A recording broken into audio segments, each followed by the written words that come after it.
Alexandra Fernández. Gracias, presidente. Buenas tardes, señor Ochoa. Hoy por la mañana, el señor Galindo dijo que conoció la decisión del cambio de proyecto por usted. ¿Usted, a través de quién conoció el cambio, la modificación del proyecto? Pues la verdad que creo recordar que por mi superior inmediato. ¿Qué era? Bueno, murió hace tiempo ya, pero vamos, era Manuel Sánchez Doblado, era el director general de Operaciones e Ingeniería. Yo entonces era de alta velocidad solo, que tenía dos patas, la otra era red convencional. Vamos. Usted ha dicho también que la decisión, no quien se lo transmitió, sino la decisión de cambiar el proyecto venía de arriba. Es decir, entiendo que si de un espacio superior a Adif debería ser, por lo tanto, de una responsabilidad política. Entiendo. Honestamente, no sé si se puede encontrar responsabilidad política. Yo creo que es una decisión racional y no sé cuáles son las responsabilidades políticas ni me corresponden, ¿no? Pero me parece... No, pero digo que la categoría de la persona que toma la decisión, que era del ámbito político, entiendo, no es una proposición que venga desde abajo, desde un ingeniero, o no, entiendo que si usted está diciendo que viene de arriba... Sí que es cierto que yo creo que había una cierta unanimidad en lo absurdo de la situación, y yo creo que José Manuel Galindo ha ilustrado, por ejemplo, pues eso, que los trenes en invierno probablemente colapsarán los cambiadores con la nieve, porque eso no tiene, sin ninguna necesidad. ¿Qué sentido tiene que el regional de Orense a Coruña cambie 2 veces de ancho en 150 kilómetros sin ningún beneficio? Entonces, ¿cuáles eran las consecuencias de no instalar los cambiadores de ancho? Porque se ha dicho que supondría una pérdida de tiempo de unos 15-20 minutos. ¿Usted cree que será así? Sí, en principio con trenes remolcados cada cambio de ancho se lleva ese tiempo. En trenes automotores, como es el caso del 121 o después el 730, pues puede perder 5 minutos por el cambio de ancho. No es tan grave, pero no es tanto eso como la no necesidad de tener una instalación como los cambiadores de ancho y el cambiar 2 veces de ancho en 80 kilómetros. Se pospuso la decisión del ancho estándar a cuando llegara desde Olmedo hasta Orense la línea de alta velocidad. Es que el eje Orense-Santiago está vinculado al eje atlántico mucho más que a Olmedo, que a la meseta, ¿no? Pero una cosa es el ancho de vía y otra cosa es el lugar donde hace el cambio de sistema de seguridad. ¿Por qué no se hizo el cambio de sistema de seguridad en la estación de Santiago? ¿No consideran ustedes que sería más seguro hacerlo a tren parado una vez que llegase el tren a Santiago y no en vía? Bueno, eso tenía dificultades porque no se había hecho habitualmente. La solución de cambio de sistema se hacía antes de las estaciones, como dice la regla de ingeniería. Entonces, tanto en Valladolid como en Madrid-Chamartín como en Barcelona siempre se hizo así y se fue a una señal absoluta. Claro, pero analicemos las consecuencias de un escenario y otro.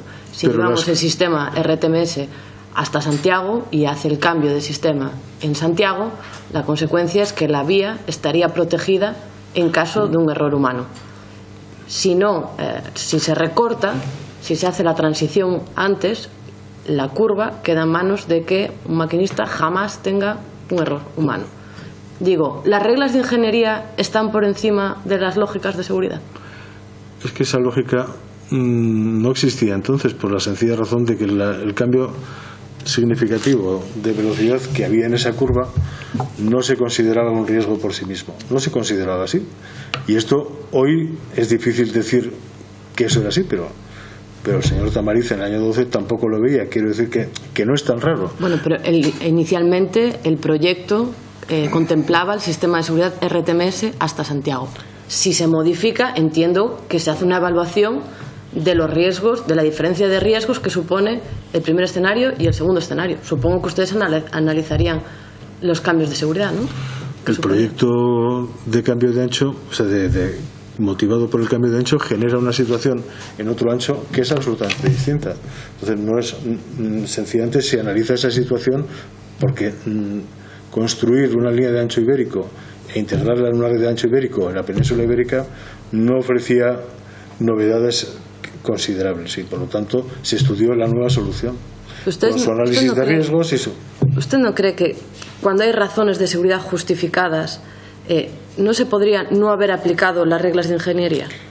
cuando hay razones de seguridad encima de la mesa. Como hablamos en hipótesis, y yo creo que ya estoy hablando de más, pero no por nada, sino porque es difícil sobre esto conseguir llegar a ningún acuerdo ni entendimiento. Pero la solución que inicialmente tenía Santiago era francamente mala, porque había una travesía sin unión que cualquier tren que iba a ir con asfalto analógico o con lo que fuera, se podía cruzar en cualquier momento y chocar con un tren de alta velocidad. Así de sencillo. Bueno, el sistema, cuando llegaba hasta Santiago, yo le pregunto, con el sistema RTMS hasta Santiago, en caso de error humano, ¿habría pasado el tren a más de 80 km por hora por la curva? Si llevaba el equipo embarcado conectado. Sí. Pues esa sería una hipótesis que no coincide con la que es...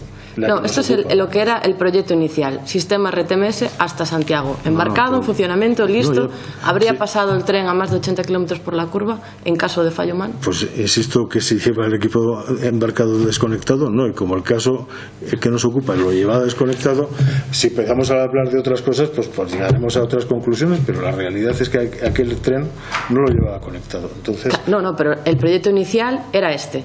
Bien, no habría... Aunque hubiera llegado a Santiago el proyecto inicial... ¿Se modifica? Sí, pero aunque hubiera llegado a Santiago el proyecto y lo hubiéramos llevado hasta Santiago, el equipo embarcado seguiría desconectado, porque daba problemas y seguiría dando problemas. Yo le estoy hablando del primer escenario, le estoy hablando de por qué se modifica el proyecto, por qué se recortan los últimos kilómetros de instalación del sistema de seguridad. Si hubiera llegado hasta Santiago, estaría protegido. Hasta ahí estamos de acuerdo, ¿no? ¿Por qué no se toma la decisión? Si un escenario es más seguro, ¿por qué se toma la decisión de recortarlos? Que no lo entiendo. Bueno, eso de que sea más seguro es una evaluación rápida, pero con el equipo embarcado desconectado no es más seguro. Es indiferente, y esto, como es el caso, pues no merece la pena salirse de ahí. Es decir, el tren, cuando tuvo el accidente, lamentablemente, iba con su equipo embarcado desconectado. Y eso quiere decir que el límite de la RTMS... Pero no le estoy hablando de cuando estaba desconectado, le estoy hablando de la modificación del proyecto. No le estoy hablando de la desconexión del sistema de seguridad, estoy hablando de la modificación del proyecto. Yo estoy hablando de la situación real, cómo circulaba el tren accidentado el día del accidente. Y en este caso, ¿dónde estuvieran los límites? Porque discutir si era mejor o peor, lo cierto es que de Santiago a Coruña no hay RTMS y de Orense a Santiago sí. Y en un sitio hay que poner la frontera. Y hay unas normas para aplicarlo. Se aplican las normas y se pone la frontera donde corresponde. Y eso es lo que hay que hacer. ¿Sabe por qué ustedes no saben si había más riesgo o menos riesgo? Porque como no hicieron análisis de riesgo ni para la modificación del proyecto ni para la desconexión del sistema de seguridad, es normal que ustedes no supieran si era más seguro un escenario o otro, porque no hicieron los análisis de seguridad pertinentes. No lo digo yo, lo dice la Agencia Ferroviaria Europea. Tampoco se cumplió toda la normativa. La normativa CENELEC no fue cumplida en su totalidad, ya que falta el informe de evaluación independiente para el enclavamiento de Santiago. De hecho, la semana pasada el señor Corrales dijo en esta comisión que no estaba dispuesto a hacerse cargo de su firma en la modificación del proyecto. O sea, era una señal clara de que no se quiere responsabilizar porque sabía que faltaba documentación. Usted era su superior. Le pregunto primero, ¿qué opina de las declaraciones del señor Corrales de que no se haga cargo de su firma en la modificación del proyecto? Me choca que dijera eso, pero bueno, no lo sé. La verdad es que la oí y esa frase no recuerdo que se pronunciara tal cual, pero seguramente sí. Bueno, cuando le pregunté si se hacía cargo de su firma, si se responsabilizaba, dijo que no, en ese momento no podría. No lo sé, pero en todo caso yo creo que sí, que lo que sí se hizo con la evaluación de Santiago y de la línea entera fue seguir el procedimiento interno de validación de las instalaciones de seguridad que estaban en vigor. Entonces, ¿usted está dispuesto a hacerse responsable, a responsabilizarse de que se entregó toda la documentación en la modificación del proyecto?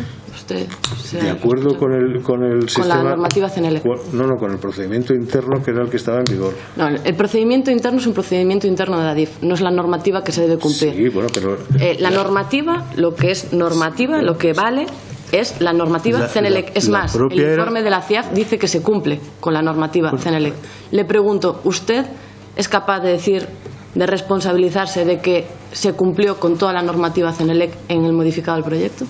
No, yo no estoy diciendo eso, porque evidentemente... No, pero déjeme terminar, por favor. Si lo que quiero decir es que el procedimiento que se siguió sí que prevé la norma CENELEC íntegra para la parte de alta velocidad.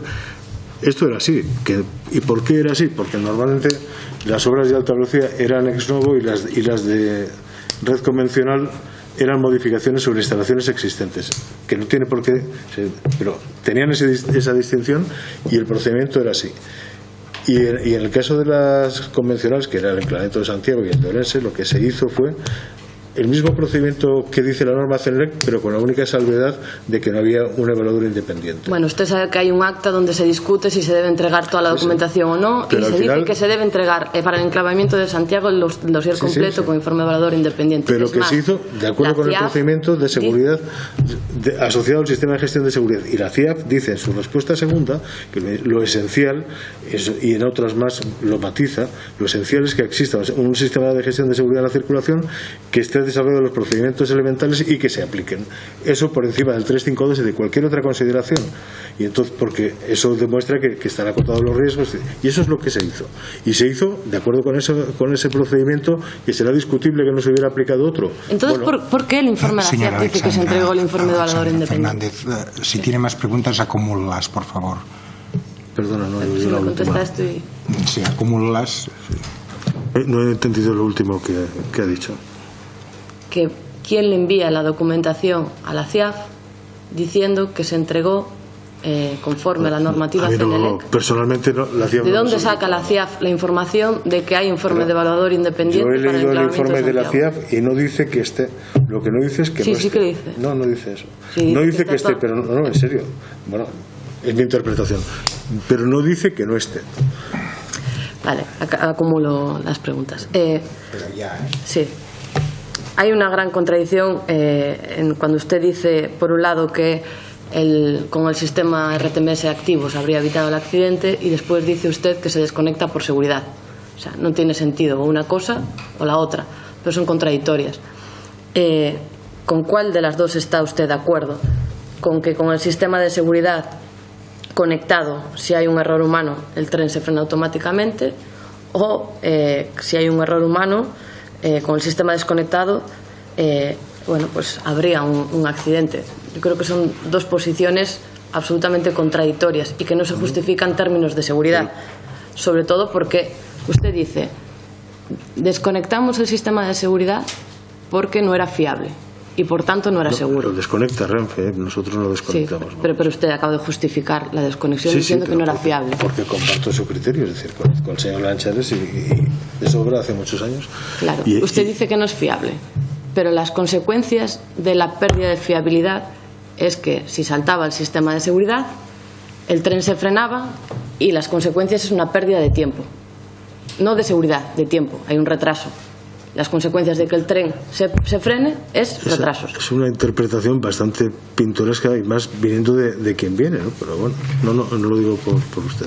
Ya lo dice por uno de los mayores expertos de seguridad de RTMS. Me llama mucho la atención porque una de las cuestiones esenciales, y para eso están las famosas RAMs, es la fiabilidad, porque no tiene sentido que un sistema no sea fiable y pretendamos llevarlo en servicio. No cabe en ninguna cabeza. Ya acabo, ¿eh? ¿En serio me va a decir que es más seguro? Señora Fernández, la última pregunta. ¿En serio no hay última seguro? Pregunta. Está superando usted hoy todos los récords de márgenes de tiempo. Excúseme por la expresión. A continuación tiene la palabra por el Grupo Socialista la que es su portavoz, la